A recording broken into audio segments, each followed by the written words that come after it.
Again we are coming. आप हमारे channel के साथ जुड़ गए हैं।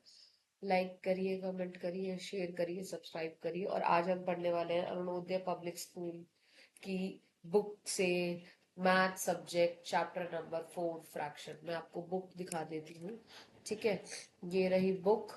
बुक का कवर पेज ऐसा दिख रहा है। ठीक है, आई अगेन रिपीट, मैथ्स पढ़ेंगे हम क्लास 5th से चैप्टर नंबर 4, जिसका नाम है फ्रैक्शन। जिसका नाम है फ्रैक्शन। फ्रैक्शन हमने लास्ट क्लासेस में चेक करा था, जिसमें हम देखते हैं कि एक होता है न्यूमरेटर और एक होता है डिनोमिनेटर। ठीक है, तो हम ऊपर वाले को एक्स वाला जो है इसको न्यूमरेटर बोलते हैं, और वाई वाला जो नीचे वाला उसे क्या बोलते हैं, डिनोमिनेटर बोलते हैं। सॉरी। तो जो हमारा x होता है, या जो इन्होंने लिखा है x अपॉन वाई, जो हमारा ऊपर का टर्म होता है n, इसे हम बोलेंगे न्यूमरेटर। नीचे के टर्म को बोलेंगे d, that is the denominator. ठीक है, चलिए अब हम इस सेट्स पर आ जाएंगे और इसे करते कैसे हैं वो देखेंगे। पहला प्रॉब्लम सेट है आपका मिक्स फ्रैक्शन का। किस चीज का सेट है? मिक्स फ्रैक्शन का सेट है। मिक्स फ्रैक्शन बहुत इजी होता है आपका। हमें सिंपल तरीके से जैसे डिवीजन करते हैं वैसे ही करना है। अगर आपको इस फॉर्म में दे रखा है मिक्स फ्रैक्शन, ऐसे ही मिलता है कि आपको सिंपल फ्रैक्शन से इसे मिक्स्ड फ्रैक्शन में करना है। ठीक है, तो आप क्या काम करोगे? कुछ नहीं करना, आपने सिंपली इसको डिवाइड करना है। 8 को 37 से डिवाइड करो। ठीक है, 8 के टेबल में 37 तो आता नहीं है। क्या आता है? 32 आता है। कितने पे आता है? 4 पे आता है। तो आप क्या करोगे? 8 4 जा 32, और जो माइनस कर दोगे। अब जो भी आपका 8 नंबर है जिससे भी आप डिवाइड कर रहे हो, वो आएगा आपका हमेशा नीचे, और जो भी आपका रिमाइंडर है वो आएगा हमेशा आपका ऊपर। एट लास्ट जो बचा हुआ टर्म है वो आपका आता है साइड में। अगेन 15 के टेबल में 88। अब 15 के टेबल में 88 तो आता नहीं है, तो क्या आता है? 75 आता है। 15 5 जा 75। तो आपके पास रिमाइंडर बच गया, इसे माइनस करने पर 13। तो इतना याद रखिए कि रिमाइंडर हमेशा ऊपर आएगा न्यूमरेटर में। आपका जो 5, जो रेस्ट पोर्शन आपका आंसर के फॉर्म में आपको दिखता है क्वेश्चन के फॉर्म में, वो आप क्या लिखोगे? साइड में। और 15 हमेशा आएगा नीचे। ऐसे ही आपका ये वाला क्वेश्चन भी है। आप इसे क्रॉस चेक भी कर सकते हो कि आपका आंसर सही है या नहीं है। आपके क्या करना क्या है इसके लिए कि आपका आंसर सही है या नहीं। देखो मैं आपको बताती हूँ क्या करना, कि ना इसे नीचे वाले नंबर से तो करना मल्टीप्लाई। ठीक है, नीचे वाले नंबर से क्या करना? मल्टीप्लाई। जैसे आप क्या करोगे? 8 मल्टीप्लाई 4 प्लस 5। तो 8 4 जा क्या हुआ आपका? 32, और 32 के अंदर 5 जोड़ दोगे तो क्या आ जाएगा आपका आंसर? 37। ये क्रॉस चेक करने का तरीका है। अगर आपका ये पूरा क्रॉस चेकिंग करने पर भी आपका ये सिमिलर आ रहा है, तो इसका मतलब आपने बिल्कुल ठीक करा है। ठीक है। ये वाली प्रोसेस दोबारा समझ लो। कैसे क्रॉस चेक करते हैं? आपको इन दोनों को क्या करना है? मल्टीप्लाई, और जो आंसर आएगा उससे क्या कर दो? प्लस कर दो। ये एक तरीका है। सेम ऐसे आपको ट्राई करने वाला सेक्शन है, और अगेन आपको अप्लाई कर रहा है तो ये करना ही पड़ेगा। ठीक है, अब ये क्या बोल रहा है? अब आपको इसे किस में बदलना है जी? सिंपल फ्रैक्शन में बदलना है। किस में बदलना है बेटा? सिंपल फ्रैक्शन में बदलना है। जो मैं ऊपर कर रही थी मिक्स, अब आप किस में आओगे? मिक्स्ड से किस में जाओगे आप? सिंपल फ्रैक्शन में। ठीक है, सेम कैसे करोगे मिक्स फ्रैक्शन को? नीचे वाले को आपको इसको मल्टीप्लाई करना है, और जो आंसर आएगा उसे 7 से, या जो भी आपका आपने न्यूमरेटर लिखा उससे प्लस करके अपॉन में 9।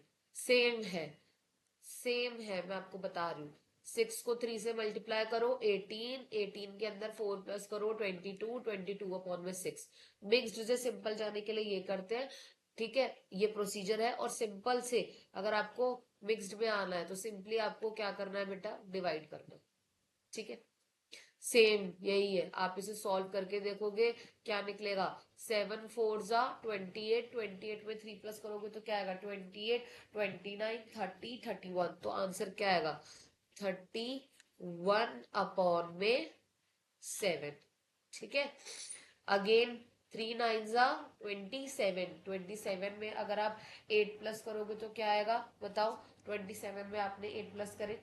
ठीक है, तो सेम आपका सेम प्रोसीजर है हर क्वेश्चन में। बताइए कि मेरा आंसर 27 प्लस 8 इज 35। क्या आएगा आंसर आपका? 35 अपॉन में 9। ठीक है, अगेन 13 को 13 से करेंगे, या आप 13 फाइव जा भी कर सकते हो। तो क्या आएगा? 65 प्लस 1 क्या हुआ? 66। 66 अपॉन में 5। सेम अप्लाई वाला सेक्शन है, ये आपको खुद करना है। Fill in the boxes. अब ये एक इम्पॉर्टेंट है, और यहाँ बच्चे बहुत सारे पजल होते हैं। ये कैसे करना है मैं आपको समझाती हूँ। देखो, आपको सेम नंबर से मल्टीप्लाई करना है। आपको क्या करना है? सेम नंबर से मल्टीप्लाई करना है। अब देखिए, सेम मल्टीप्लाई करना है या फिर डिवाइड करना है। मेरी बात माने तो डिवाइड और मल्टीप्लाई ये दोनों ही करके क्रॉस चेक करके देखो, तो आपको पता लग जाएगा। ठीक है, 7 को आप अगर डिवाइड करोगे 28 से, या 28 7 के टेबल में कितने पे आता है? तो बेटा 28 7 के टेबल में कितने पे आता है? 7 4 जा 28। तो आपको 5 से भी 4 को मल्टीप्लाई ही करना होगा, सॉरी 15 को। तो यहाँ पे क्या आएगा? 15 4 जा 60। समझ में आया? अब ऐसे ही 12 के टेबल में 108 कितने पे आता है ना? अब आपको यही चेक करना है। 12 के टेबल में 12 के टेबल में 108 कितने पे आता है? 9 पे आता है ना? तो आपको यहाँ पे क्या करना है? 9। तो मैं आपको सीधे सीधे बता रही हूँ, तो आपको 4 को भी किससे मल्टीप्लाई करना होगा? 9 से। ये दोनों नंबर सेम होने चाहिए आपके, यहाँ पे भी 4 यहाँ पे भी 4। ठीक है, तो 4 9 जा क्या बना? 36। शाबाश। 20 के टेबल में 100 कितने पे आता है? 5 पे आता है। मैंने टेबल सारे याद करा रखे हैं। तो ऐसे ही 4 को किससे मल्टीप्लाई करोगे? 5 से। 5 4 जा 20। ठीक है, 16 के टेबल में 48 कितने पे आता है? बताइए, 16 के टेबल में 48 कितने पे आता है? 3 पे। शाबाश। तो 3 को भी किससे, 6 को भी किससे मल्टीप्लाई करना है? 3 से। तो 6 3 जा क्या बना? 18। 11 के टेबल में 99 कितने पे आता है? 9 पे। ठीक है, तो अब ऐसे आपको किससे मल्टीप्लाई करना है 8 को? 9 से। ठीक है, तो 8 9 जा 72। Very good. 12 के टेबल में 60 कितने पे आता है? 5 पे, है ना? तो 12 के टेबल में, अब सॉरी 15 के टेबल में 5 कितने पे आएगा? 15 5 जा 75। ठीक है, अब ऐसे ही आपका 3 के टेबल में 15 कितने पे आता है? 5 पे आता है ना? तो ये कितने पे जा रहा है आपका? 5। जो भी आपको, मैं आपको उससे क्या बता रही हूँ, आपको क्या चेक करना है? जो भी आपको नंबर दिएगा उससे तो या तो डिवाइड करके देखो, और जो भी आंसर आपको डिवीजन मिल जाए उसको जो भी रेस्ट डिनोमिनेटर है उससे क्या कर दो? इस वाले नीचे वाले डिनोमिनेटर से क्या कर दो? मल्टीप्लाई कर दो। सॉरी, यहाँ पे मैंने 0 बना दिया है, यहाँ आएगा 5। ठीक है, तो 19 5 जा 95।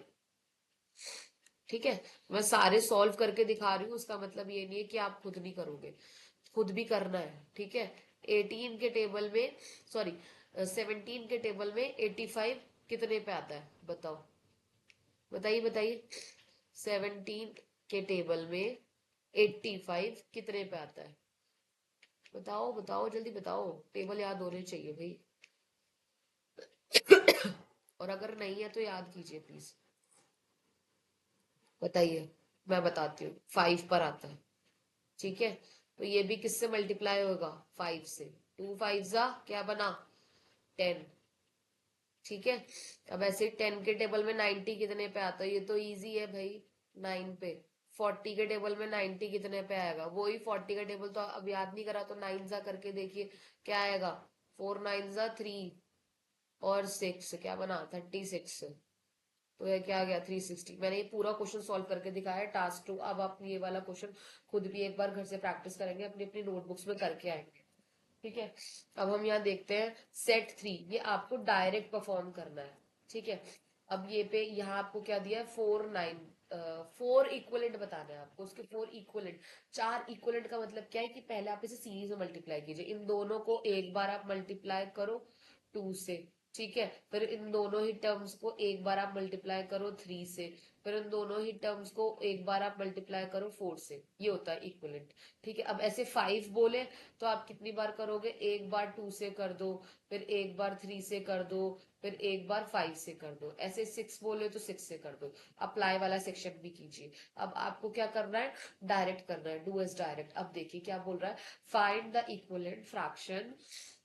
इतना ये इन्होंने फ्रैक्शन दे रखा है जिसका न्यूमरेटर 15 आना चाहिए। वही सेम, पहले तो आपकी ना इसकी इक्वेशन सेट करो जैसे इन्होंने कर रखी है। ठीक है, आपके पास न्यूमरेटर क्या आना चाहिए बेटा, 15 आना चाहिए। अगर आपके पास ये 15 आ गया तो वही आप 3 के टेबल में 15 कितने पे आता है बेटा, 5 पे आता है। तो आप नीचे वाले को भी किससे मल्टीप्लाई करोगे, 5 से मल्टीप्लाई करोगे। तो यहाँ क्या है, 15 और 7 5 35, तो ये आपका रिक्वायर्ड फ्रैक्शन हो गया। आपको सेम ही मल्टीप्लाई करना है, फिलअप तरीके से लो, जैसे फिलअप करते हैं ऐसे। यहाँ पे न्यूमरेटर 42 आ रहा है, तो नीचे वाले में क्या आएगा, अब 42 7 के टेबल में 42 कितने पे आता है जी, 7 6 42 होता है। तो ऐसे ही 11 को हमें किससे मल्टीप्लाई करना पड़ेगा, 46, सॉरी 11 को हमें किससे मल्टीप्लाई करना पड़ेगा, 6 से मल्टीप्लाई करना पड़ेगा। तो यहाँ पे क्या आएगा, ये आया इसका ये इसका आंसर क्या बनेगा, 42 अपॉन में 66। ठीक है, मैं साथ साथ करके दिखा रही हूँ, पर आप लोग भी ट्राई करेंगे, अप्लाई वाला सेक्शन कीजिए। अब नेक्स्ट सेम है, डिनोमिनेटर क्या आ रहा है, 63 आ रहा है। तो 9 को हमने किससे डिवाइड करा है, 9 के टेबल में 63 कितने पे आता है, या फिर आप 63 को डिवाइड करो 9 से, तो आंसर विल बी द 7। तो ऐसे ही आपको 5 को 7 से क्या करना है, डिवाइड करना है। तो 5 7 से कितना हुआ बेटा, 35। ठीक है, अब ऐसे ही आपका क्या है, 13 के टेबल में आपका 78 कितने पे आता है। ठीक है, आपका 13 के टेबल में 78 कितने पे आता है, 6 पे आता है ना। 78 को आप सिंपल डिवाइड करके देखो, 78 को 13 से डिवाइड करो तो आपके पास 6 आ जाएगा। अब आपको ऐसे ही ऊपर वाला नंबर ढूंढना है, तो क्या करोगे आप, 6 को 6 से मल्टीप्लाई करोगे। तो दोनों तरफ मैंने वही बताना, इस ऐसे क्वेश्चंस को आप ऐसे जज करो कि फिल इन द ब्लैंक्स है, जैसे मैंने ऊपर टास्क 2 बताया उसी तरीके से सॉल्व करने की कोशिश करो। पहले तो आप इनकी इक्वेशन सेट करो कि वो हमसे बोल क्या रहा है। डिनोमिनेटर बोल रहे हो तो डिनोमिनेटर के नीचे डिनोमिनेटर वाला लिख दो, और ऊपर हमें पता नहीं है तो वहां पे क्वेश्चन मार्क डाल दो, है ना। तो अब इन दोनों को इक्वली सेट करेंगे, तो इक्वल यहाँ पे, तो इसने एक आंसर तो खुद बता ही दिया है भाई। यहाँ पे क्या बता रहा है, 8। अब यहाँ पे 6 6 कितना होता है बताओ, 36। Very good. ठीक है, अब यहाँ पे हम क्या करेंगे, अप्लाई वाला सेक्शन करेंगे। अब अप्लाई वाला सेक्शन आप खुद करके देखो। ठीक है, मैं पेज रोटेट कर देती हूँ यहाँ पे। चलिए देखिए, अब हम करेंगे कौन सा इक्वलेंट है और कौन सा नहीं है। क्या ये इक्वल आ रहा है या फिर ये नहीं आ रहा। सिंपल, आपको कुछ नहीं करना, आपको सिर्फ मल्टीप्लाई करना है। क्या करना है जी, मल्टीप्लाई करना है। आपको देखना है क्या ये दोनों इक्वल आ रहे हैं या नहीं करना है। आपको क्या करना है, यहाँ पर आपको सिर्फ क्रॉस मल्टीप्लाई करना है। अगर आपसे इक्वलेंट पूछा जा रहा है तो आपको क्या करना है, क्रॉस मल्टीप्लाई करना है। LTIPL, multiple, multiple.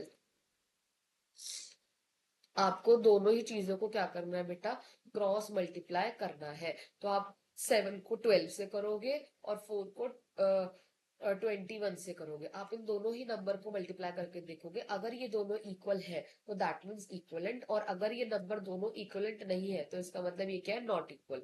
ठीक है, समझ में आया। अब आप बताओ, इन दोनों को मल्टीप्लाई करो, इन दोनों को मल्टीप्लाई करो, क्या ये इक्वलेंट है ये, या फिर क्या ये इक्वलेंट नहीं है। अब बस मैं यहाँ पर इनके आंसर्स लिखूंगी। ठीक है, और फिर आप मुझे बताओगे कि क्या ये इक्वलेंट है या फिर ये नहीं है। अब 15 8 जा कितना होता है, ये तो सिंपल टेबल है ना। 15 8 जा कितना होता है, 120। ठीक है, अब 11 6 जा कितना होता है, 66। तो क्या ये इक्वलेंट है, नहीं है। ठीक है, अब हम यही करेंगे, 5 को 11 से करेंगे तो कितना आएगा, 55। तो ये क्या इक्वलेंट है, नहीं। अब ऐसे ही आप किसको करो, 12 को 9 से करो तो क्या आएगा आंसर, 108। टेबल याद करने बहुत जरूरी है। तो क्या ये इक्वलेंट है, नो जी, ये इक्वलेंट नहीं है। ठीक है, अब यहाँ पे आप क्या करो, 9 को 3 से करो तो क्या आएगा, 27। 20 को 7 से करो, क्या आएगा, 140। क्या ये इक्वलेंट है, नहीं है। इसका मतलब नीचे दिए गए सारे वो क्या है, नॉट इक्वल है। समझ में आया। अब अप्लाई वाला सेक्शन आप लोग खुद करेंगे, ये वाला सेक्शन भी आप खुद करेंगे और ये वाला सेक्शन भी आप खुद करेंगे। अगेन आ जाते हैं, कौन सा बड़ा है कौन सा छोटा है। ठीक है, ये आप खुद करेंगे, ट्राई इट।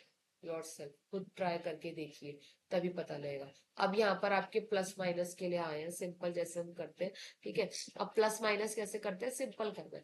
अब ठीक है, देखो जैसे आप यहाँ एग्जांपल देखोगे 3 और 4 को प्लस करोगे क्या आएगा, 7, 7 अपॉन 8, ठीक है। ऐसे ही 7 और 4 को करोगे 7 और 4 कितने होते हैं बेटा जी, 11, ठीक है। तो यहाँ पे क्या आ जाएगा, 11 अपॉन 15, ठीक है। 6 और 5 कितने हो गए जी, 11, 11 अपॉन 14, ठीक है। अब हम देखेंगे माइनस 7 में से 4 गए तो 3, 3 अपॉन 13, सेम, ठीक है। पेज रोटेट कर देती हूँ मैं यहाँ पे, सेट 7 करेंगे, सेट 8 है। इसके बाद हमारा ज्यादा कुछ बचा नहीं है, या ये वाला नेक्स्ट पीडीएफ से करते हैं, बताओ, है ना। इसके बाद तो प्रॉब्लम सब जाते हैं। कोई नहीं, हम एक काम करते हैं, मैं पार्ट 1 यहीं तक डालती हूँ, और हम जो ये वाला सेक्शन है, कौन सा वाला सेक्शन है, एक सेकंड रुकिए, प्रॉब्लम सेट 7, यहाँ से हम करेंगे कल, ठीक है। हम यहीं तक अभी इसको रखते हैं, और नेक्स्ट वीडियो में हम करेंगे कल। चलिए हम मिलते हैं इसके पार्ट 2 के साथ, बाय बाय।